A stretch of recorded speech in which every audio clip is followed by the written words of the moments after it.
No, that's a Tanner Arkin deal. Yeah, our tight ends all know they're going to play on special teams here, and that was just a good play by TJ to get us into the right call, and a bunch of guys executed. But it was fun to watch Tanner run on that. I've been on Coach Lenny about giving the tight ends more handoffs, so we took it to the punt team. Can you take us through the operation of that? What goes into that decision? What did you guys see earlier that you liked? Well, they're just like offense reps trick plays a good amount, and then you pull them out when it's the right week to run them. We have 3 or 4 that we kind of cycle through, and the last couple of weeks we've been repping that one, and we liked it against some of the looks they did, and they gave us a good look, and we ended up going with it. So it was fun to watch. Does Brett make that call, and what goes through your mind when you know that's going to be the call there? Yeah, well, obviously on stuff like that, he's going to ask your opinion on it, but I'm not making that final decision. That's a head coach thing. So yeah, that was his final decision on that, to make that call. It was the right call. Do you get nervous when that happens, or what are you thinking when?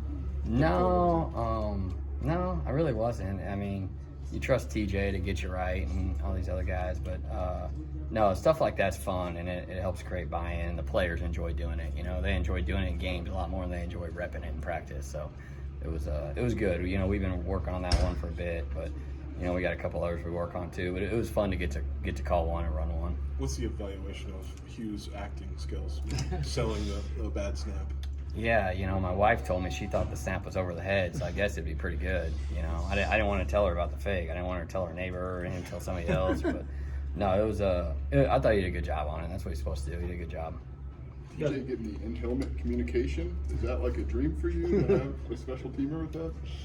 Yeah, well, I think it shuts off at like 15 seconds. So I think he got us into the right call. So I think he heard me start to talk, and then it cuts off.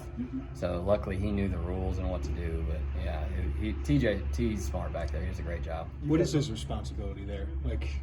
Does he make the call there, or what happens with him in that play?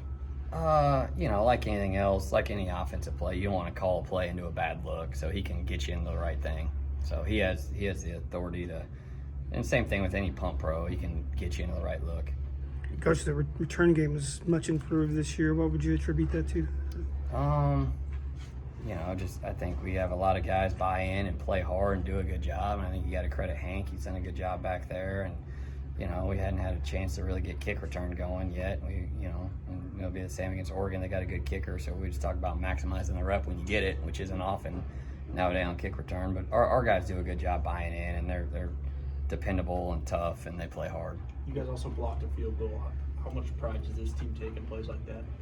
Yeah, those are taking points off the board, right? And obviously on the flip end, we got one blocked at the end of the half, so that's obviously something we got to correct. But yeah, those are effort plays we talk about all the time, and opportunity to. Tell our field goal team the expectation is you take the field, we put points on the board, and it's the same thing on the flip side of that. You're trying to take points away, so it's a high effort play by those guys. So credit to the defensive players and the defensive staff on that. For TJ being such a young player, how valuable has he been in your unit? Just getting that experience and just being able to rely on him as like a redshirt freshman. Yeah. Well, obviously, coach's kid and everything, but he's really tough and really smart, which is a couple of and he's got an extremely high care factor. It's really important to him. He'll come up and watch film with me or Coach Hurd all the time and make sure he's right on things. And it's extremely important to him, and he's a really good football player. He's tough, so he's done a great job for us back there. How do you see Tanner grow as a pass-catching target, especially in the red zone? Seems like he has good impetus right there. Yeah, no, Tanner does a good job. You call his number in practice, he catches the ball.